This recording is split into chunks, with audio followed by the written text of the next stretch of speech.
ध्यानाभ्यास के लिए कृपया अपने नेत्रों को बंद कर लीजिए और अपना मुख अपनी ओर कीजिए।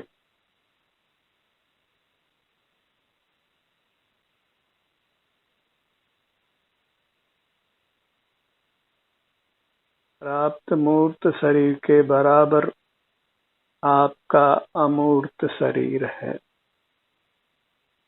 वही आप हैं।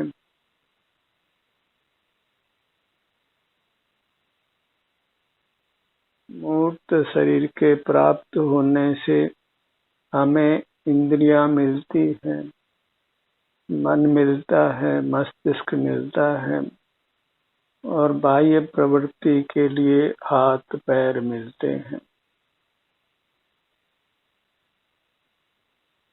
इस प्रकार इस मूर्त काया के संबंध से हम बाह्य जगत से जुड़ते हैं, बाह्य जगत में कुछ करने का प्रयत्न करते हैं। अपने से युक्त नहीं होते, अपने सुख को नहीं भोगते, बाह्य पदार्थों के प्रति राग द्वेष करते हुए आकुल व्याकुल रहते हैं।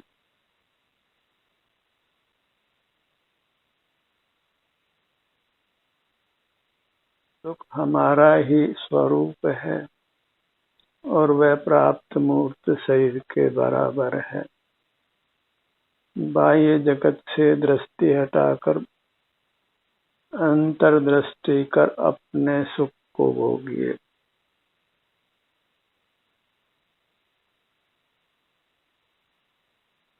यदि यह मूर्त शरीर हमारे साथ नहीं हो तो फिर हम मूर्त पदार्थों का ज्ञान नहीं कर सकते हैं।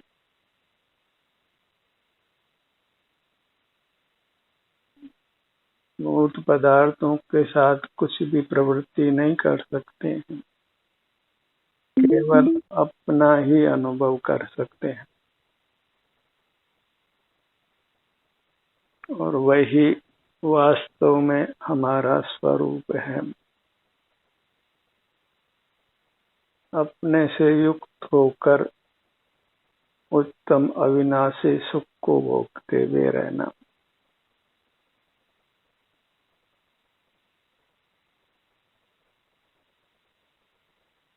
मूर्त काया तो अवश्य ही छूट जाती है मरण के साथ।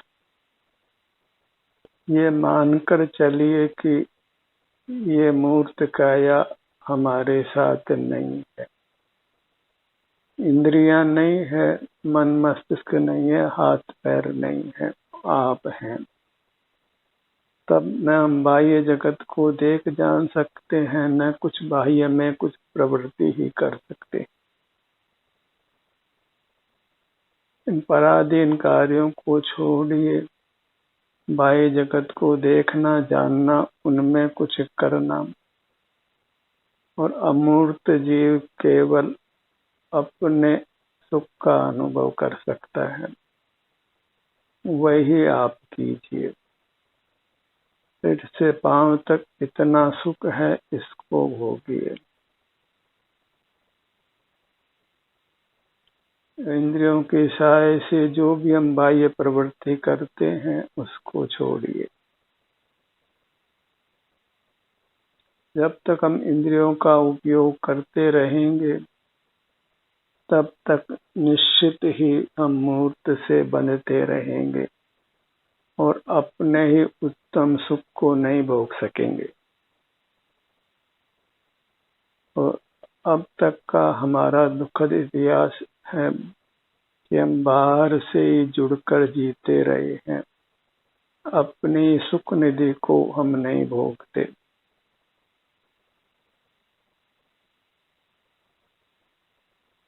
हमें अपने जीवन में आमूलचूल परिवर्तन करने की आवश्यकता है।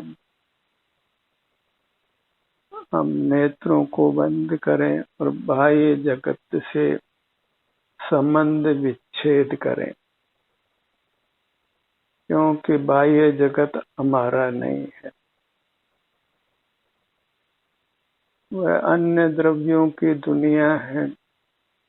हमारी दुनिया अपने सिर से पैर तक है और वही आनंदमय है। उससे युक्त रहकर सदा आनंद में रहना है। जो स्थिति मोक्ष में होती है उस स्थिति को अभी प्राप्त करने का प्रयत्न करिए। अपने से युक्त रहिए। अपना ध्यान अपने सिर से पैरों तक ही बनाकर रखिए। जो मूर्त पदार्थ हमने देखे जाने हैं उनका स्मरण मत करिए।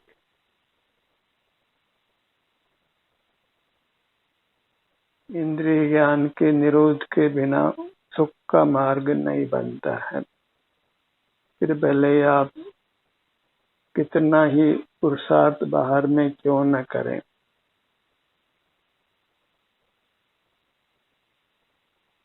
सुख के लिए हमें अपने से ही युक्त रहने की आवश्यकता है। जितना जल्दी ये बात हम समझ लें उतना जल्दी ही हम सुखी होंगे। बाह्य प्रवृत्ति को हमने पूरी तरह रोकना है और इसका ही अभ्यास प्रारंभ कीजिए। पल पल हमें अपने से युक्त रहना है। हर वर्तमान क्षण में हमें अपने में उपस्थित रहना है। अपने सिर से पैरों तक ही बने रहना है। हमें अपनी मूर्त प्राप्त हो सकती है, बाह्य कोई पदार्थ हमें प्राप्त नहीं हो सकता है। न को बाह्य पदार्थ हम लेकर आए थे न लेकर जाएंगे, क्योंकि उनकी प्राप्ति संभव नहीं है। हम अपने को ही पा सकते हैं और अपने को पाकर सुखी हो सकते हैं, और सुख भी उत्तम और असीम और अविनाशी। इसलिए अपनी दृष्टि को अपने तक सीमित रखिए। यह बात जितनी जल्दी समझ आ जाए उतना अच्छा है। बाहर का धन हम लेकर नहीं आए थे और लेकर नहीं जा सकते हैं, और आज भी हम बाहर के धन को अपने भीतर नहीं ले सकते। वह तो बाहर का बाहर ही रहता है। वृथा ही हम उनमें अपनत्व करते हैं, उनको भोगते हैं। भोगा तो अपना ही सुख हो जाता है। पहले ही वह सुख विकृत हो जाता है, वैसे ही हो जाता है। और मूर्त पदार्थों में तो सुख है ही नहीं, तो वह भोगा नहीं जा सकता। जो भी विषय सुख मिलता है वह हमारे स्वस्थ होने के कारण ही मिलता है। अस्वस्थ व्यक्ति को तो बाहर के पदार्थों का किंचित भी सुख नहीं होता है, क्योंकि वास्तव में बाहर का कोई पदार्थ किंचित भी सुख देता नहीं है। जो भी सुख मिलता है वह हमें अपने आप से ही मिलता है। तो बाहर के पदार्थों से सुख मिलता है इस भ्रम को छोड़िए और अपने दृष्टि को बाहर से हटा लीजिए, और पूरी तरह हटा लेना है। अभ्यास करते करते यह संभव है।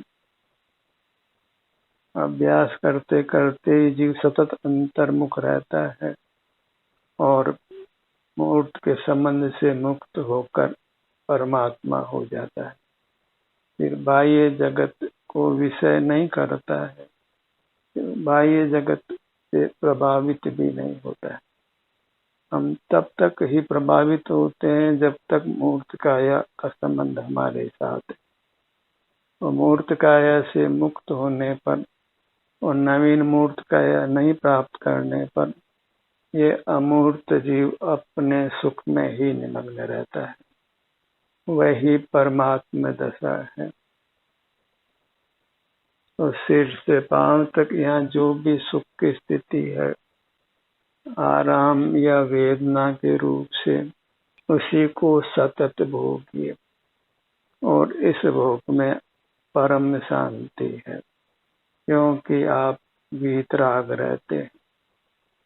राग आदि दोष तब तक ही उत्पन्न होते हैं जब तक हम बहिर्मुख रहते हैं, अपने से युक्त नहीं होते। जब अपने से युक्त होकर अपने ही अतीन्द्रिय सुख को भोगते हैं, अतीन्द्रिय शांति को भोगते हैं, तो फिर राग आदि का लेश भी उत्पन्न नहीं होता है और आप परमात्मा के समान वीतराग रहते हैं। राग आदि जन आकुलता को नहीं भोगते हैं, बद्ध मूर्त कर्मों से मुक्त होते हैं और नूतन कर्मों को नहीं बांधते हैं, और एक समय संपूर्ण मूर्त कर्मों से मुक्त होकर आप परमात्मा हो जाते हैं। फिर सदा ही अमूर्त रहते हैं। मूर्त इंद्रियां, मन, मस्तिष्क, हाथ पैर, ये कुछ भी नहीं मिलते और उस जीव को उनको पाने की इच्छा भी नहीं होती। वह इच्छा रहित होता है, वो अपने ही सुख से परम संतोष होता है। जब आप अपना मुख अपनी ओर करते हैं तो आप अनुपम शांति को पाते हैं, उसे शांति को जो परमात्मा भोगते हैं। तो काम इतना ही करना है कि जगत से उदासीन होना है, जगत के प्रति आशा को समाप्त करना है और सुख की आशा अपने से ही लगाना है।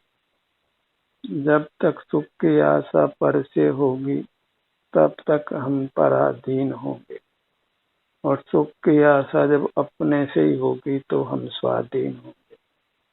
अपने से तात्पर्य अपने अमूर्त काया से है। मूर्त काया में भी अपनापन पूरी तरह छोड़कर इसको उपयोग में नहीं लेना है। इसी के संबंध से अमूर्त पदार्थों को देखते, जानते हैं, विचार करते हैं, हिलते डुलते हैं, चलते फिरते हैं, और इसके असद्भाव में ये सब प्रवृत्तियां नहीं होती। हम निष्कंप रहते हैं और अपने ही सुख को भोगते हैं, न जगत को देखते जानते हैं, न जगत में कुछ करते, न बाह्य विषयों को भोगते हैं। वही परमात्मा दशा है।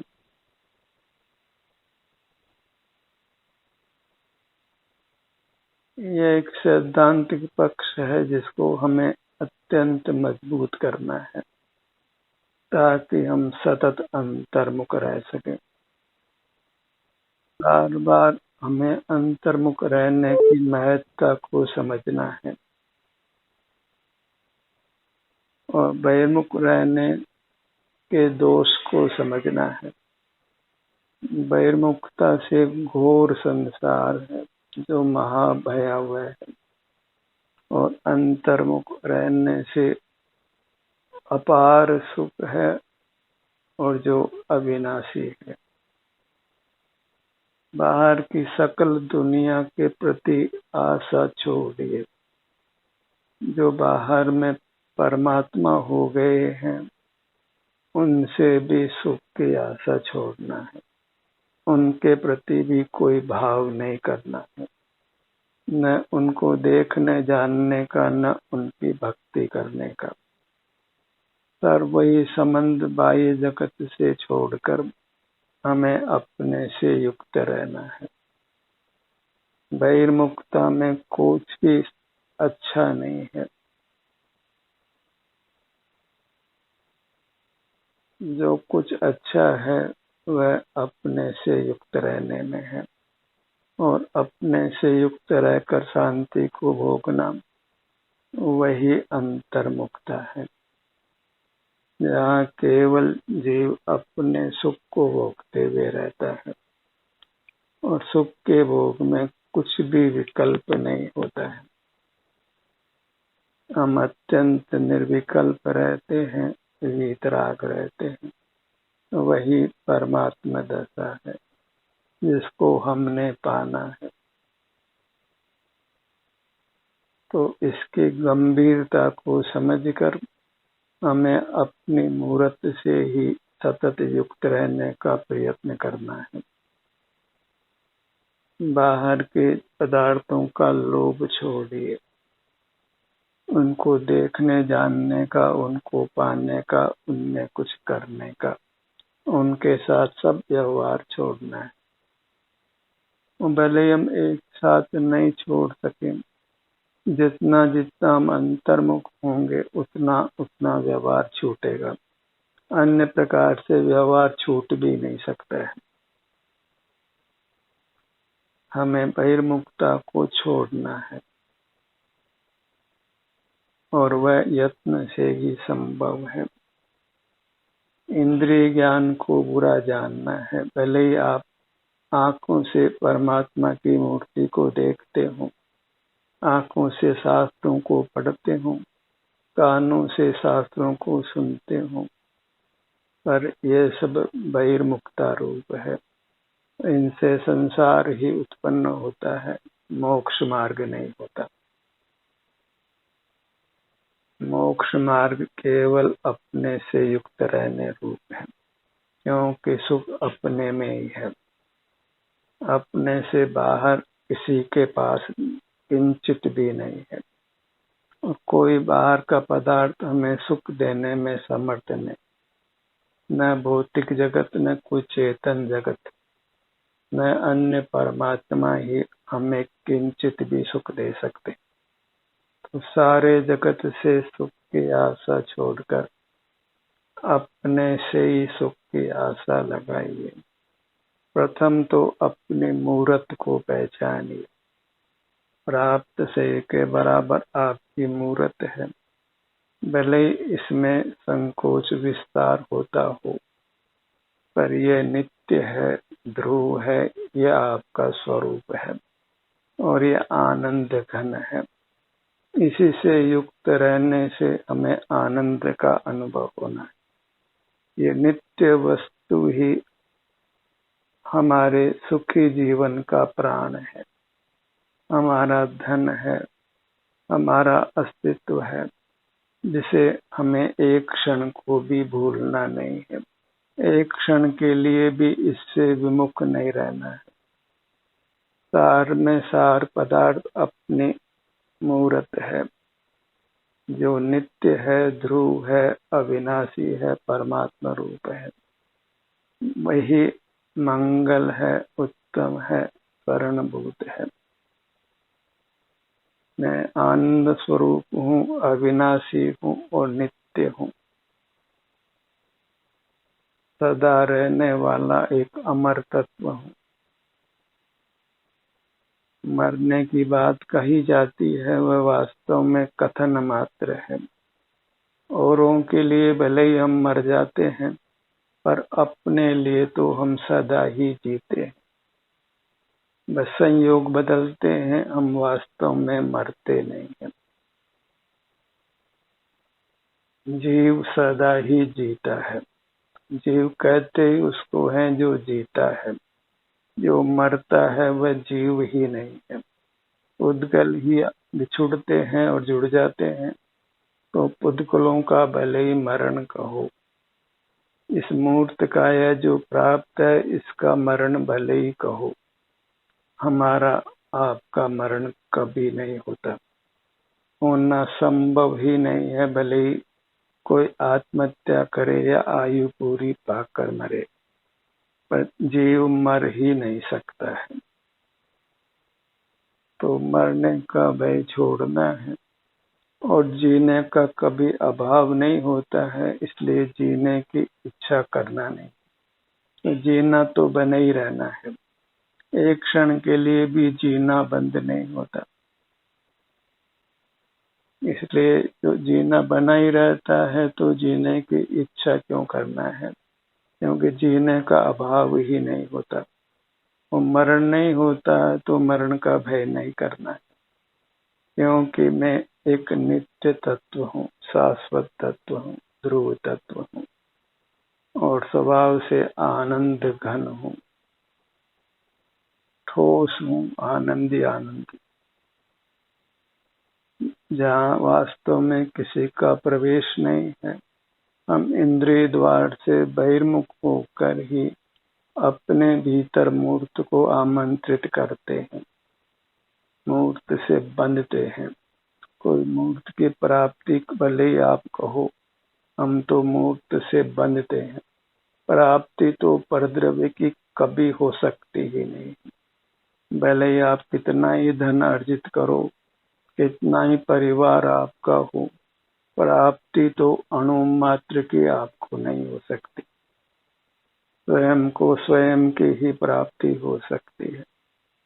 तो क्यों न हम अपने को ही प्राप्त करें। वह प्राप्ति अंतर्मुख होने से होती। हम अपने को ही नहीं पाते हैं जब बहिर्मुख रहते हैं, और अंतर्मुख होकर हम अपने को वास्तव में पाते हैं। अपने को ही प्राप्त करते हैं बहिर्मुखता से, इंद्रिय ज्ञान से। तो इंद्रिय ज्ञान के समान कोई पाप नहीं है, कोई कसाई नहीं, क्योंकि कसाई और पाप का जनक इंद्रिय ज्ञान है। और ज्ञान के नाम पर लोक में इंद्रिय ज्ञान ही होता है। इसलिए हमें ज्ञान मात्र से विरक्त होकर जो अपना सुख स्वभाव है उसको भोगना है। अपने को आनंद भोजी मानिए, ज्ञाता दृष्टा मत मानिए, जगत का साक्षी भी मत मानिए। यदि वास्तव में आप सुखी होना चाहते हैं और लोग जो कहता है वही आपको मानना है, तो लोग तो संसार में डूब रहा है। भेड़ चाल की तरह आप भी संसार में डूबिए। कोई साधु संत क्या कहते हैं तो वो कोई प्रमाण वचन नहीं होता है। अनुभव से जानिए।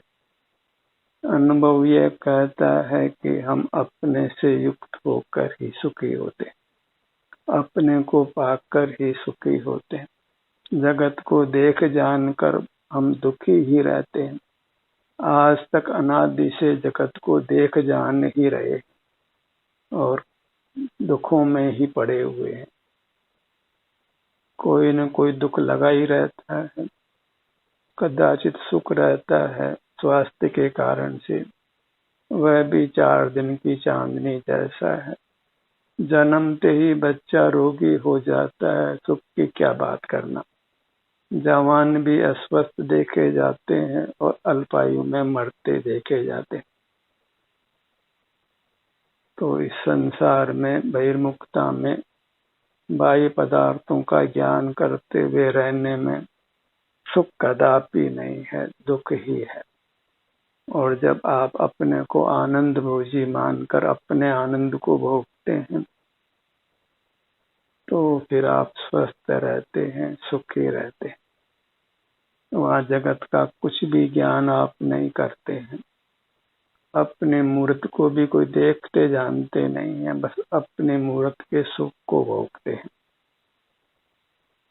शांति को भोगते हैं, और वीतराग होने के कारण निराकुलता को भोगते हैं। जहाँ हम बाह्य जगत से विमुख होते हैं वही हमें वीतरागता होती है, शांति का अनुभव होता है। हम स्वास्थ्य अर्जित करते हैं, खोए हुए स्वास्थ्य को पा लेते हैं। अपना परमात्मा स्वरूप हमने बहिर्मुखता में खोया था तो अंतर्मुख होकर पा लेते हैं। और ये ऐसी प्राप्ति है जो फिर अनंत काल भी छूटते नहीं है। सदा ही हम परमात्मा रूप से होकर अनंत काल तक रहते हैं, किसी मूर्त से बंधते नहीं। चाह नहीं होती, किसी कोई इच्छा नहीं होती, जगत के साथ कोई संबंध नहीं होता और परम शांति का भोग होता है। हमें तो विषय सुख का ही परिचय है और अपने से युक्त होने वाले सुख का हमें परिचय नहीं है। तो हमें भले इसका सहज विश्वास नहीं होता हो कि बाह्य पदार्थों से विमुख होकर ही वास्तव में उत्तम सुख होता है। पर इसका प्रयोग करके देखिए, ट्रायल एंड एरर के रूप में इसका प्रयोग कीजिए, अनुभव से इसकी परीक्षा कीजिए कि आप अपने से युक्त होकर सुख पाते हैं या दुख पाते हैं। राग द्वेष होता है कि वीतरागता होती है। बस इतना सा है कि अंतर में जब आप अपने से युक्त होते हैं तो पूर्व में बहिर्मुखता के फल में जो कर्म का संचय हुआ है तो वह हमसे पृथक होता है, तो वेदना का अनुभव हो सकता है। तो हमें उसको शांति से सहन करना है, भयभीत नहीं होना है, आकुल व्याकुल नहीं होना है और बाह्य विषयों की ओर नहीं दौड़ना है। बाह्य जगत से सुख की आशा नहीं लगाना है, दृढ़ रहना है, अपने श्रद्धा में दृढ़ रहना है, अपने को आनंद मूर्ति मानकर, क्योंकि बाहर मूर्त पदार्थों में आनंद है नहीं, अन्य जीव तो दिखाई नहीं देते हैं, तथापि उनके सुख का अनुभव हम किसी प्रकार नहीं कर सकते। सुख तो हमें अपने से ही पाना होगा और वेदना का अनुभव करके फिर हम वेदना से मुक्त हो जाते हैं और फिर सदा सुखी रहते हैं। और वेदना नहीं हो तो सदा ही उसको भोगते हुए रहिए, तो फिर वेदना कभी नहीं होने वाली। सुख में सुमरन जो करे तो दुख का एक हो, और दुख में भी यदि आप सुमरन करते हैं अपना, तो फिर दुख का नाश होकर सुख की प्राप्ति हो जाती है। फिर आप सदा ही सुखी रहते हैं। सिर से पांव तक ही आप अंतर यात्रा करते हुए रहिए और यहाँ जो भी सुख दुख की स्थिति है उसमें समभाव धारण कर उसका अनुभव कर लीजिए। कुछ भी विकल्प नहीं करना है, बस हमें पर पदार्थों से विरक्त होना है और अपने में ही अनुरक्त होना है और अपनी जो भी दशा है वह हमारे द्वारा ही अर्जित है, सो हमें उसको भोगना है। वेदना है उसको भी हमने ही कमाया है, तो हमें उसको भोगना ही होगा और भोग करके फिर हम वेदना से मुक्त हो जाते हैं और शाश्वत सुख को, जिस सुख की हम आज कल्पना भी नहीं कर सकते हैं, कुछ नमूना हमें अपने सन्मुख होने से शांति के रूप में मिलता है, पर वह सुख शांति वृद्धिगत होकर असीम हो जाती है। फिर हमें किंचित भी राग द्वेष आकुलता नहीं होती, मूर्त जगत से हम बिल्कुल प्रभावी नहीं होते, उसको देखते जानते भी नहीं है, सदा आनंद को भोगते हुए रहते हैं। वही परमात्मा का रूप है, वही परमात्मा हमको हो जाना है। ध्यानाभ्यास का ये सत्र यहीं समाप्त होता है। आपकी सहभागिता के लिए धन्यवाद।